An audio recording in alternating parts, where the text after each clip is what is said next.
Историски успешно вака премиерот Христијан Мицкоски го опиша својот учество на 3 панели со светската бизнис елита и компании чија вредност се мери во трилиони. Најави дека разговорите од форумските маси во Давос наскоро ќе се претворат во големи енергетски и инфраструктурни проекти. Како конкретен чекор на маса се Чебрен, Галиште и Бошков мост, инвестиции од околу 2 милиарди евра, кои во следните 7 до 10 години треба да отклучат дел од 400 милиарди потенцијал, што и стои на државата секоја година.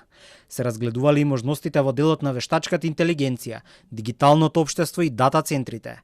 Председателот на владата вели дека имал и средби со државници присутни во Давос, но без детали. Јас не бев статиста таму или по ходници да барам селфи со учесниците на Давос, туку бев активен учесник на 3 панели.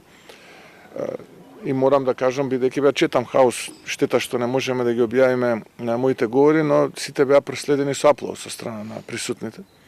Нашата меѓународна активност, дали е изолирана или не, гледаат граѓаните, тие се тие кои што кажуваат на избори и тие се тие кои што го даваат својот глас, но можам само да кажам дека времето на дипломатијата, на свитка, на кичма и снисходливост на црвените дебели кирими помина.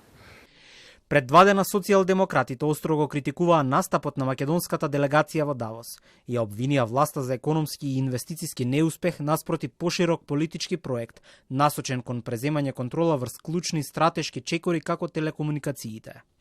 Дипломатската изолација на Мицкоски се покажа во Давос. Премиерот немаше ниту една средба со светски или европски лидер. Се снимаше по ходници и тераше туризам на сметка на граѓаните.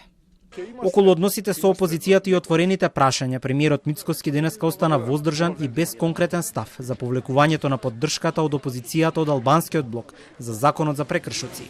Околу можноста за средба со лидерот на ДУИ Ахмети, премиерот вели ќе се случи некогаш.